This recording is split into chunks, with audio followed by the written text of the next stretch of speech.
Fellas, you know Degree Cool Rush deodorant, right? Well, last year they changed the formula, and guys were mad about it. One dude even started a petition. So guess what? Degree heard us, admitted they messed up, and brought the original Cool Rush scent back exactly how it was. And it's in Walmart, Target, and other stores now for under $4. So grab some and remember why its cool, crisp, and fresh scent made it the #1 men's antiperspirant for the last decade. Degree Cool Rush is back, and it smells like victory for all of us. It's The Other Side of Midnight with Frank Morano. This is The Other Side of Midnight. I'm Frank Morano. You know, it is a rare thing these days to be a real, honest-to-God trial attorney, with most cases ending in pleas, most civil cases ending in settlements. It's not unusual to meet an attorney who's been practicing for years and never goes to trial. In terms of being a trial attorney, it's pretty rare to have a criminal defense attorney that's really well regarded by both their own clients and prosecutors. In terms of being a prosecutor, it is a pretty rare thing for someone to rise to the top levels of one of the busiest DA's offices in all the country. Now, with all that, it's pretty rare for somebody to, as a writer, write one best-selling book, let alone multiple best-selling books. But the gentleman I am lucky enough to have on the phone right now is all three of those people in one. Michael Vecchione is the former chief of the Rackets Division in the Brooklyn DA's office. He's also been a well-regarded criminal defense attorney and a best-selling author whose latest book is actually an ebook. It's called The Sculptress, A Tragic Love Story Until Death Do Us Part. Mike Vecchione, it's great to talk to you again. Thank you very much, Frank. Wow, I hope my head can fit on my pillow tonight. Those are very, very kind words, and I appreciate it. I appreciate it. Well, they have the added virtue of being true, and I think everybody who's worked with you or followed your career as either an attorney, a prosecutor, or as a writer knows that what I'm saying is absolutely accurate. Mike, you talk about your head being in a different place because of a compliment or whatever else. My head is in a very different place because of the Mets' blown lead in the Brewers game, and now they're facing elimination tonight, I guess. I don't know what your baseball allegiances are, if any, Mike, but any take on the collapse of the Mets in the game a couple hours ago? Well, 1962, I became a Met fan. 1962, when they first started with the team that now is not the worst team ever in baseball. But I fell in love with that team because I grew up in Brooklyn.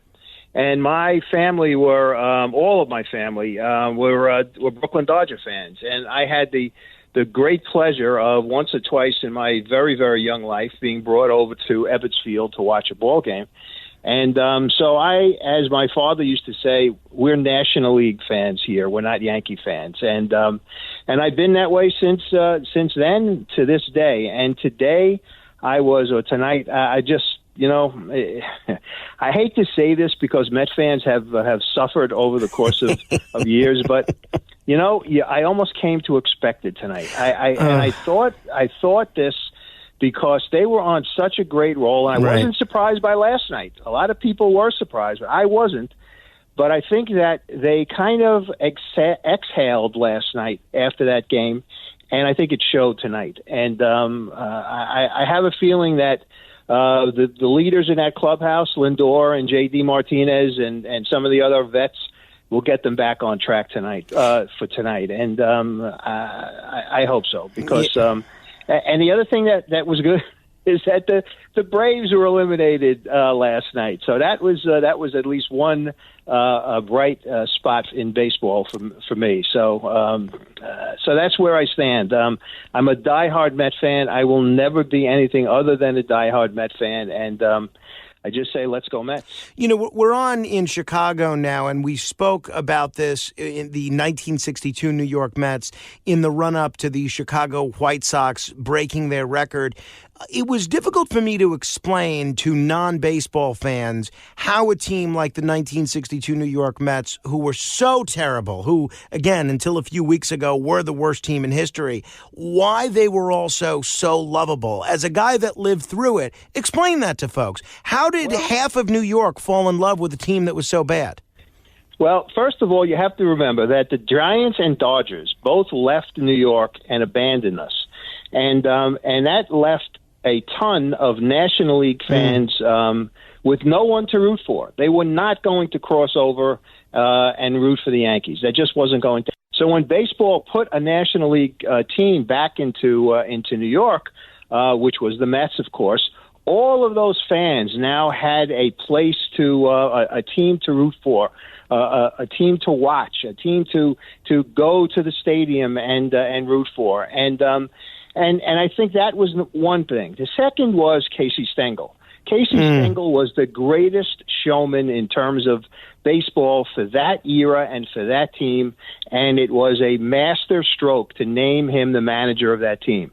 Was he a great manager? I don't believe so. All those years that he won with the Yankees, he had teams that Mickey Mantle, Roger Maris, Whitey Ford, Yogi Berra. Right, exactly. Correct. But he was a showman. And, all of his, the comment is, can anybody here play this game? Those kinds of things endeared themselves with Met fans. And the second part of it is that they were so bad that when they went ahead and won in '69, out of nowhere, that kind of cemented it for all of us that this is a team that we will never ever give up on. And I think that to me that's what did it. My dad and my uncles were such diehard Brooklyn fans when they embraced the Mets as their team. Well, it was hard for a kid like me to say, I disagree and move over to the Yankees, which some of my friends did, surprisingly, but I couldn't do it. And I think to me, and there's one other thing, and that is the kind of players that, although they were not that good, they were also entertaining. Right. Marvelous Marv Throneberry at first base. Nobody in the world would call him even close to being an all-star.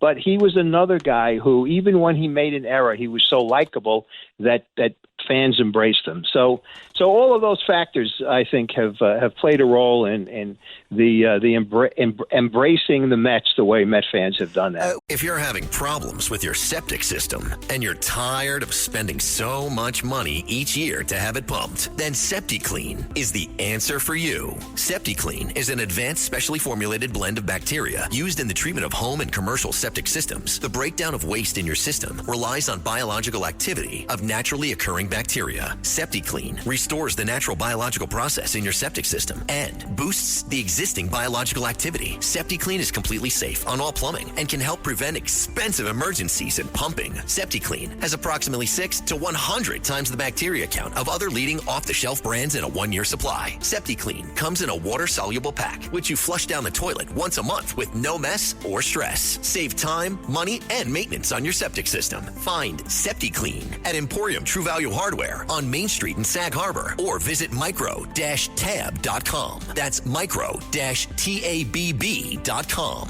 Micro-tabb.com. ChatGPT Plus is free for college students through May. Here's the thing. You've got a lot to do between now and then. Studying for finals, writing papers, trying to keep your life on track. And ChatGPT can help with all of it. It can quiz you for your econ exam, make a study guide from your French notes, plan out your meals and study breaks. It can get really specific on how you like to learn. It can even help you come up with ways to stop procrastinating. So from now until summer break, take advantage of all the ways ChatGPT can make your life easier. Restrictions apply. We off? 30 seconds of carefree bliss. Oof, like wind in your hair carefree. Oh, like using Clorox Disinfecting All-Purpose Cleaner in the home carefree. Yes. Like dog slobbing on the coffee table and cleaning it with Clorox Carefree. He's on a roll now. Spit toothpaste on the faucet. You got it. You got it. Peanut butter on the light switch. Oh, spritz, spritz. Spritz, spritz. Clorox, man. Clean feels good. Okay, we're back. Use as directed. This episode is brought to you by Progressive Insurance. Do you ever find yourself playing the budgeting game? Well, with the Name Your Price tool from Progressive, you can find options that fit your budget and potentially lower your bills. Try it at Progressive.com. Progressive Casualty Insurance Company and Affiliates. Price and coverage match limited by state law. Not available in all states. Well said, well put, and well analyzed. Talking with Mike Vecchione. Mike, I want to talk to you about your new book, The Sculptress, which is really interesting. But for folks that don't know your history, and I've had the good fortune of interviewing you many times over the last 6 or 7 years, and it's always an interesting conversation, but you were the chief of the Rackets Division in the Brooklyn DA's office, and you actually wrote a terrific book, along with your former partner, Jerry Schmetterer, called Crooked Brooklyn, in which you dealt with some of the high-profile prosecutions that you dealt with in that role. And those included politicians. Those included judges. The attention-grabbing indictment that has the most attention around the country these days seems to be the indictment of New York City Mayor Eric Adams, a fellow Brooklynite. I'm sure you've had a chance to read some of the coverage surrounding this case. Maybe you've even read the indictment itself. What's your take on this as a legal analyst, as a former prosecutor yourself, as a guy that, I don't know, maybe has even known Adams over the years? How serious of a case do you think this is?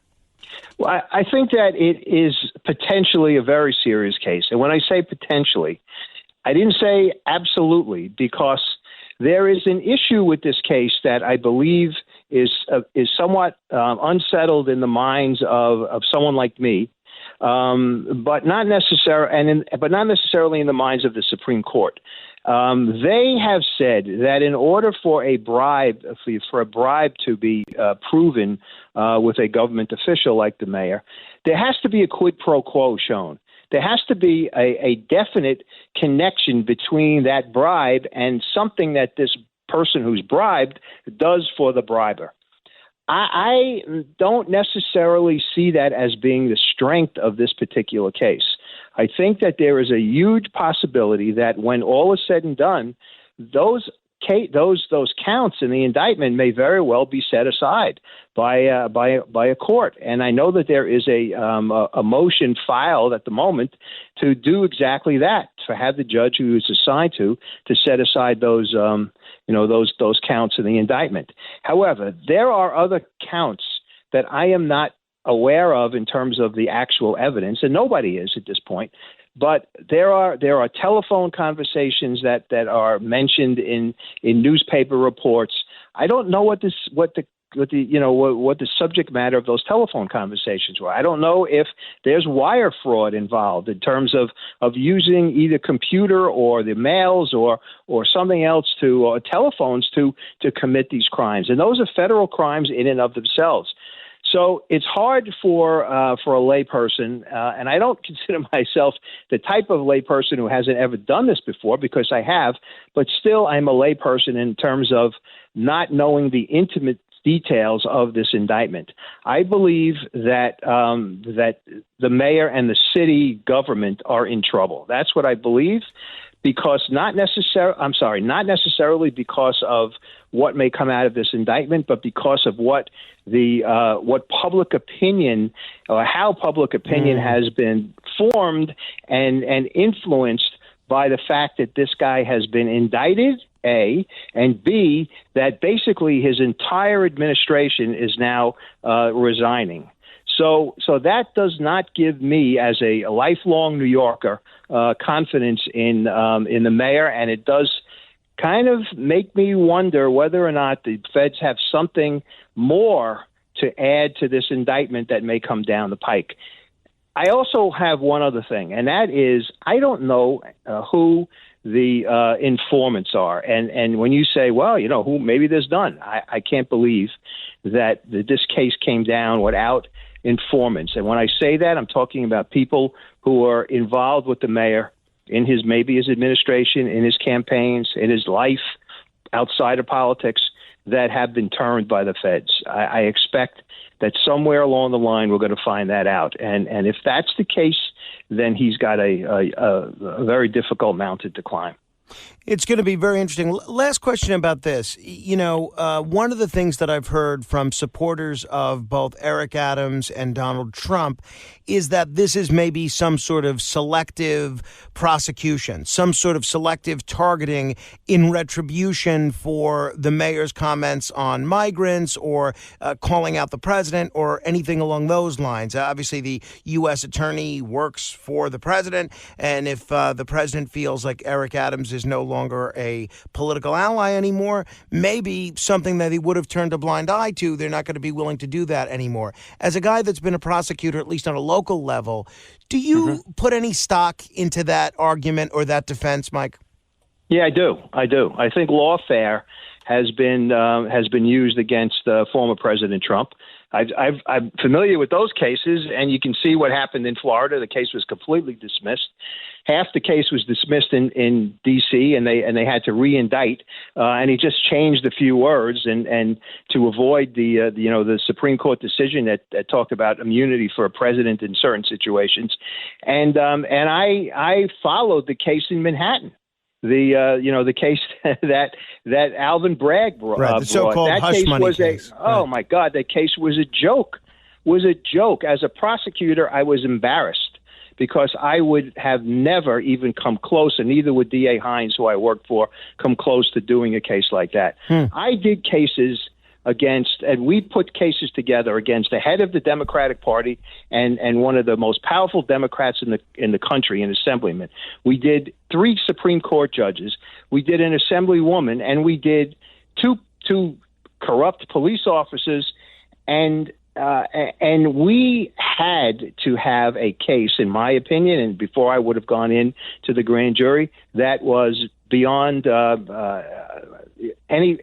beyond a shadow of a doubt solid. I don't believe any of those cases against the former president are solid in any shape, manner, or form, and I do believe in the lawfare concept. I really do, and I think that there's a great chance. Well, here's the way I'll answer your specific question about the mayor. If he had been doing all of these things over all of these years, then why hasn't any other prosecutor brought him to justice? And why? You think it's a coincidence that once he started criticizing the Biden administration over the what he has done to ruin New York City by sending all of these illegals here and making us pay for them, and then suddenly after that his administration is now trashed and he's indicted? I don't find that to be coincidental, Frank. I think it's it's the wrong kind of quid pro quo. You criticizing me? Well, I'm going to take care of you. That's my personal feeling. I mentioned your book, Crooked Brooklyn, which is terrific. People should check it out. It's a collection. It's almost like a series of mini memoirs. It's a collection of cases that you and your office prosecuted, and it's really well told. And it's not a surprising thing to me that you were able to make the transition to writing so easily, both nonfiction and fiction. I know you don't practice law regularly anymore, and this is something that you did for decades. Do you miss it at all? Do you miss lawyering? I do. I miss doing what I did as a prosecutor. I also miss doing what I did as a defense attorney. I loved being the person who was going into court to defend someone who may very well have been unfairly charged.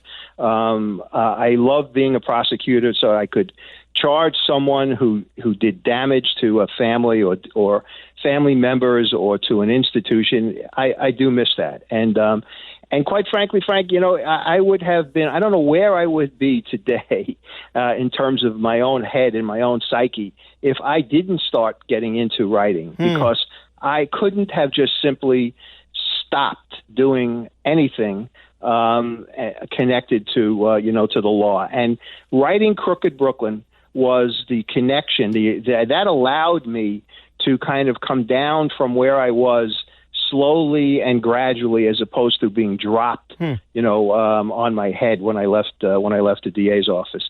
And I am having fun. And when I wrote, and I'm now my third crime novel will be out in November, and all of the crimes in those cases, the Fallen Angel series, were cases that I personally handled, investigated, and tried, and that also has kept me alive, so to speak, in terms of the law. And I still do research, if I'm not certain about something that I want to write about. Maybe there are times when I have forgotten or don't remember a section of the law and want to read it again. So I have to do all of that, to be accurate in what I write. And it's kept my hand in the law, and I'm happy. But the answer to your simple question was yes, I do miss it. Yeah, when your next book in the Fallen Angel series comes out, you got to come back and chat with us about it. All right. So your new book, The Sculptress, A Tragic Love Story Until Death Do Us Part. It's an e-book.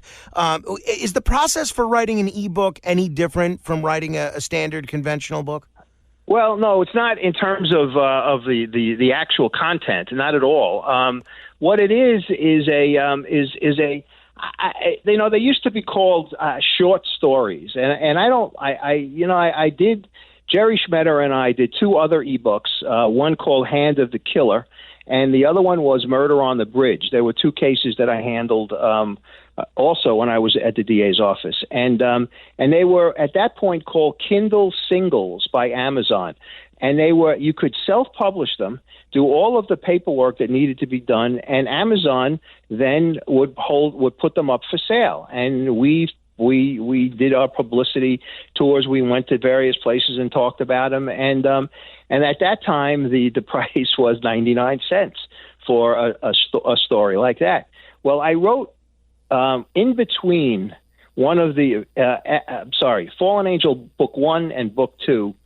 I decided that I wanted to write this story, this what is now called an ebook by Amazon, which used to be called a Kindle Single, about this client that I had who was the Sculptress, and it I hadn't done the other two for a few years, and I had to go back and learn how to take this particular work and publish it through Amazon, and it's basically a self-published work, but not in the sense that a company has to do it for you. You do everything yourself. And it was fun, to do it that way. And I was very proud of my ability to handle the publishing end of this thing, as well as, what I wrote in the story. So let me tell you a little bit about it. I want to hear about it. What's the question? No, my question was, if for people that are considering getting the book, do they need a Kindle or an e-reader to get it? Can they just read it on, say, their computer or something? Yes, or their mobile the answer phone? is correct. You have it correct. All you have to do is download the Kindle app, and there is an app that allows you to buy the book from Amazon, and you can have it on your phone, you can have it on your computer. I have the Kindle app, even though I have a Kindle device. I have the Kindle app on my phone, I have it on my computer, and I have it on my iPad.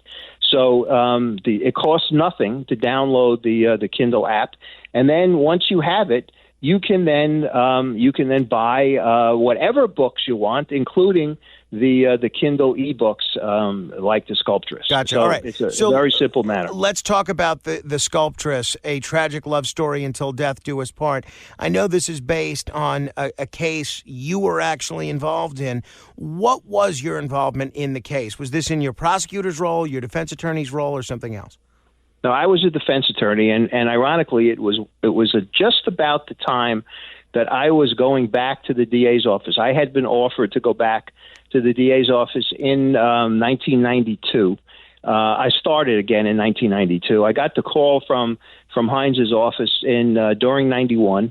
And I had to start, closing up my own law office. I was in practice at the time, and I was representing I was a defense attorney in both criminal and civil side of the aisle of the law. I also was an administrative law judge. So I had to clean up a lot of things. And I never forget this. I was in my office. It was probably maybe 4 o'clock, 5 o'clock in the afternoon. And I get a call from the 18B panel. Now, for your listeners who don't know what that is the law in the county law, 18B, allows defendants or permits defendants to have an attorney paid for by the state when they can't afford an attorney. And attorneys like myself volunteer to be on this panel to do the work of defending criminals, people who are charged with crimes, for a low rate, not what you would charge someone who came into your office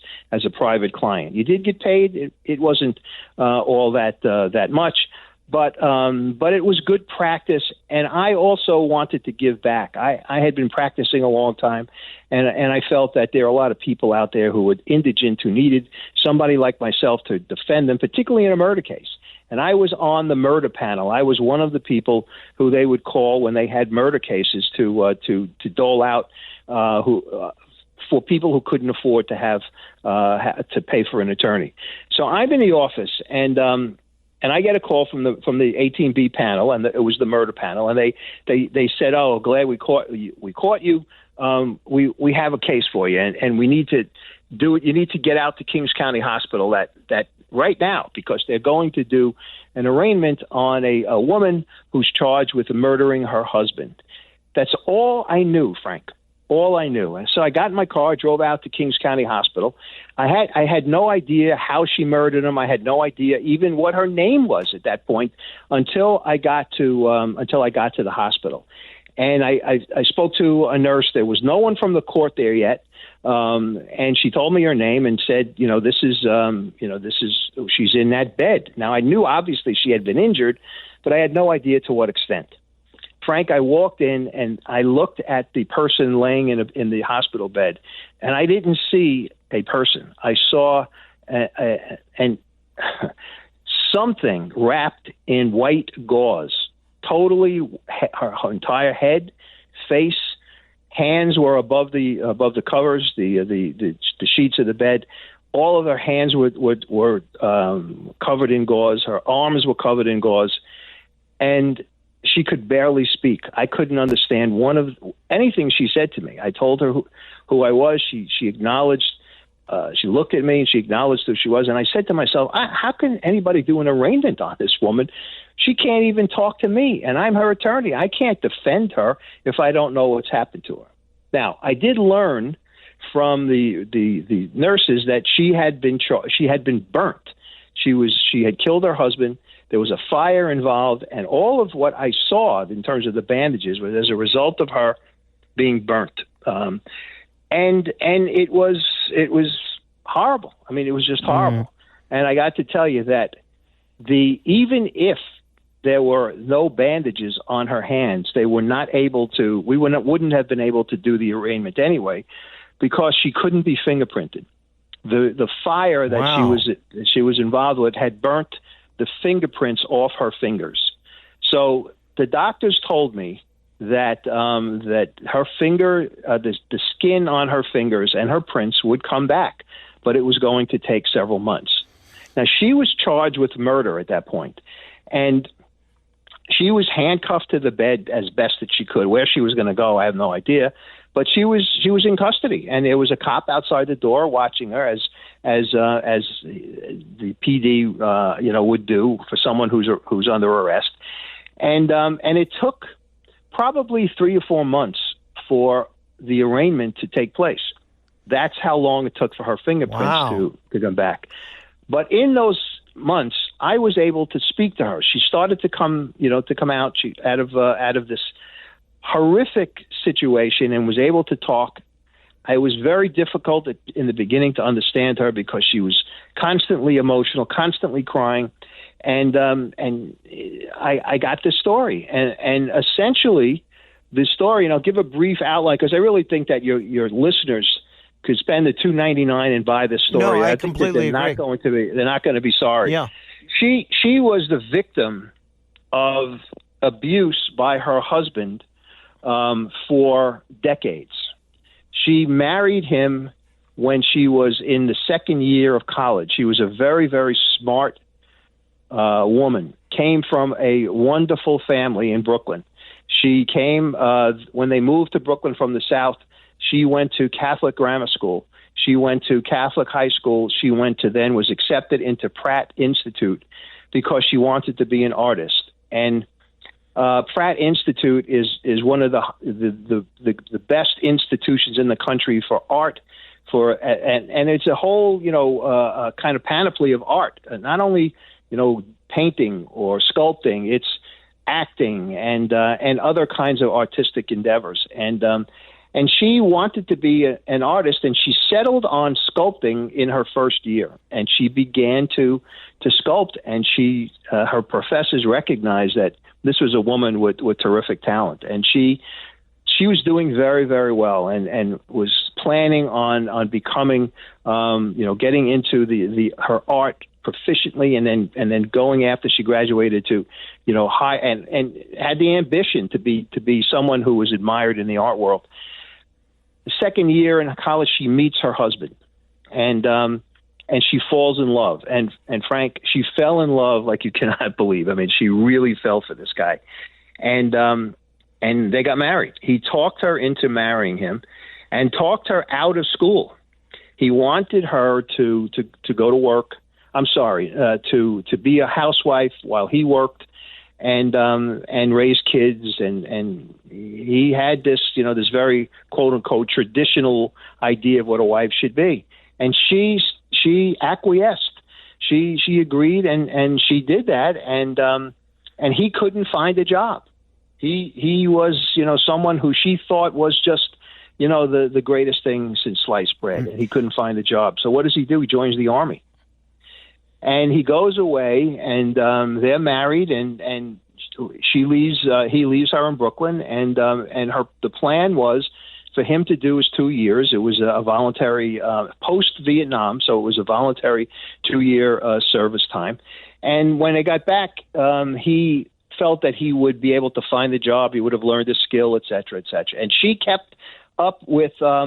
Even though she left school, she kept up with sculpting, and she would have, and her teachers were so, happy with and admired her work so much that they would critique her work, and it was getting better.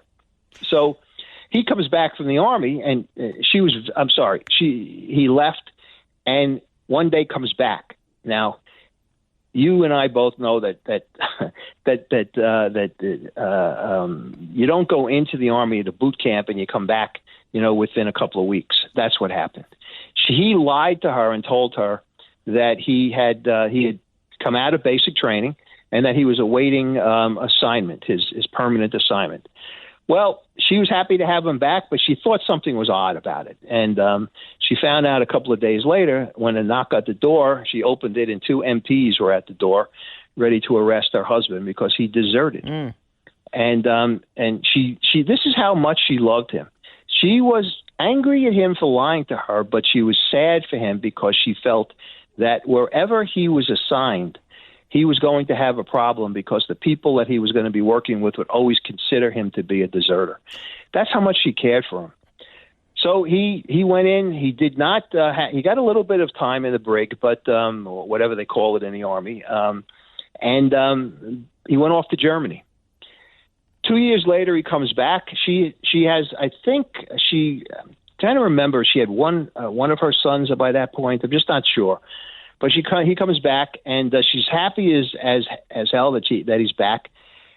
But the person that left her, she told me, was not the person who came back to her. And you got to come back, Mike, because there's a lot of other things that I'd like to ask you about this case, and I do hope people will check out the book, The Sculptress. Yeah. Before I let you go, though, Mike, this is a fascinating case. You've been around the legal system for a long time.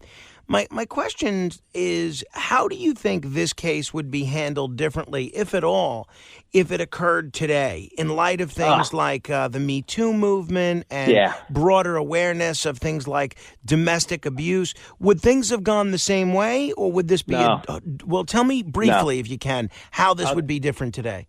Well, first of all, I thought that even then it shouldn't have been. They charged her and indicted her for murder. She was in the process of defending herself from he was going to kill her in her apartment. And she had no way to defend herself other than to grab she grabbed a bottle of paint thinner that was left by painters in her apartment and threw it at him. And she thought the noxious fluid would get into his nose and he'd leave. And he was starting to leave, but he didn't leave fast enough and started to come back at her. And she picked up a piece of paper, a paper bag, and lit it and started to kind of thrust it at him to scare him out of the apartment. And he left. He left the apartment, which, by the way, had a broken lock on the door. So she felt that, okay, I survived, until she heard screaming out in the hallway, and it turns out that she inadvertently had touched him as she was getting him out of the apartment with the fire, and he went up like a torch. Ooh. And she found him downstairs in her neighbor's apartment. He kicked the door open of the neighbor's apartment, jumped into the bathtub, and when she ran down and found him, the fire, the shower curtain, and he were engulfed in flames. Now, you would think that someone who was charged with murder, intentional murder, would have just let him burn if that's what she was intending to do. No, she went and she began to put the fire out with her hands and arms. Geez. And that's how she destroyed her hands, destroyed her ability to ever sculpt again. Oof. Because she was looking to save her husband. Well, I want to encourage people to check out the book, The Sculptress, A Tragic Love Story Until Death Do Us Part. It's an ebook.